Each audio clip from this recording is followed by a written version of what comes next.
Hi guys! So now I'm going to answer my Finding Inspirations tag. I have Saburo here again because he's my inspiration problem child.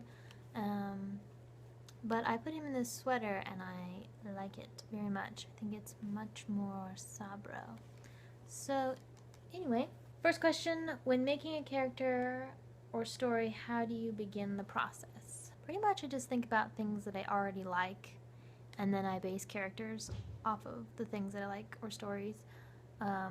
All of my characters have been like that, or most of them have been like inspired by history because I listen to a lot of history podcasts. I'll hear about someone or an event that I really feel inspired by, and then I'm like, I really want to make a character that's based on that person or event, and then I just start thinking about them. So next, where do you find the most inspiration? Through other collectors, media, music, history, real life? Like I said in the last question, I find most of my inspiration through history. And it's kind of neat that it's manifests itself in different ways. Like with Bellamy, she's doesn't live in the Old West. She's not kidnapped by Native Americans, but her story is still inspired by that little kernel, and then it's evolved from there. So I get a ton of inspiration from history. Almost all of my characters are historically based. I just love history a whole bunch. And then of course I get inspiration from media and movies that I like. My type of stories that I like are definitely the type of movies or books that I like generally romantic comedy, slice of lifey stuff. I get lots of inspiration from that kind of stuff. If it's sad and also sweet, I probably get inspiration from it. Third question, do you make characters for a sculpt you like, or do you have characters and find a sculpt to match? So far, I've been mostly making characters and then finding sculpts to match them. That's how Lawrence was, that's how Tomi was, that's how Saburo was. Bellamy was the only one that I bought her and then made a character for her after the fact. Because when I first started getting into the hobby, I was like, if I were to get a ball jointed doll, what kind of character would I make for them? And then Lawrence happened. So that's kind of how I feel most comfortable. Moving on. Do you have different inspiration for your different characters or stories? Yes and no.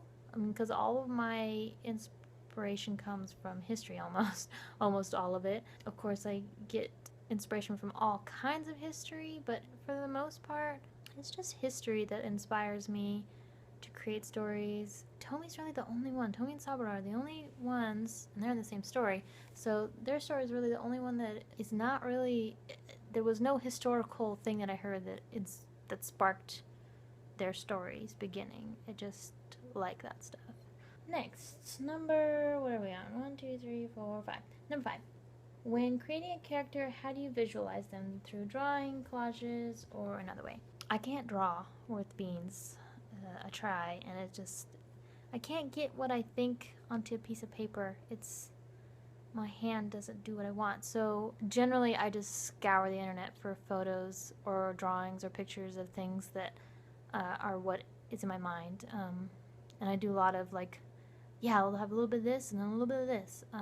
Pinterest is fabulous for doing that because I can go on there and type in something and get a lot of different inspiration for things and help visualize. That's how I figured out Tomi's style, is just going on Pinterest and looking at tons of Japanese fashion. That was really difficult, let me tell you what.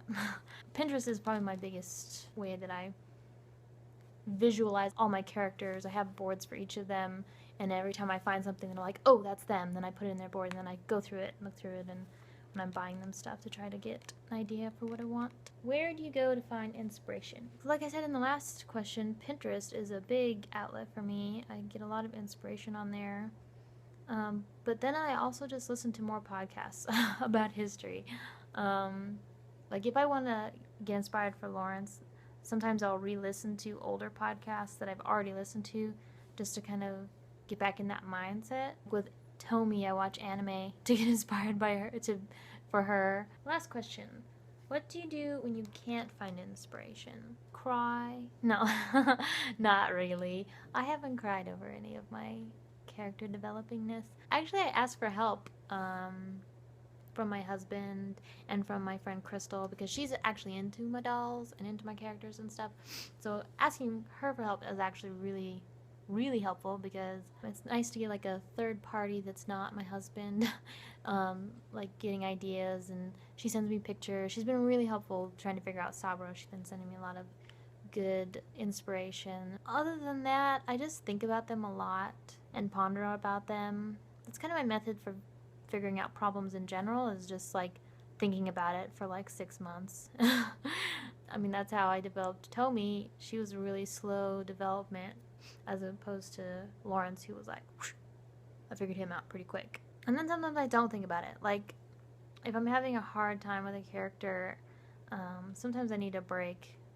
Like with Lawrence, I was kind of stagnant on him, and then I started developing Tomi, and so it kind of distracted me, and then like I started listening to some other podcasts and stuff, and was like, got a whole bunch of inspiration for Lawrence. So yeah, asking for help, thinking for months, and taking a break. Those are my ways of dealing with lack of inspiration. Okay, there's my answers. I rambled a whole lot in this video. When you're talking about things like inspiration, it's easy to go off on a tangent, you know. I love hearing about the things that inspire people and how people develop their characters and stuff. So yeah, I hope I get a lot of responses, and thanks for watching. Bye. I am rambling.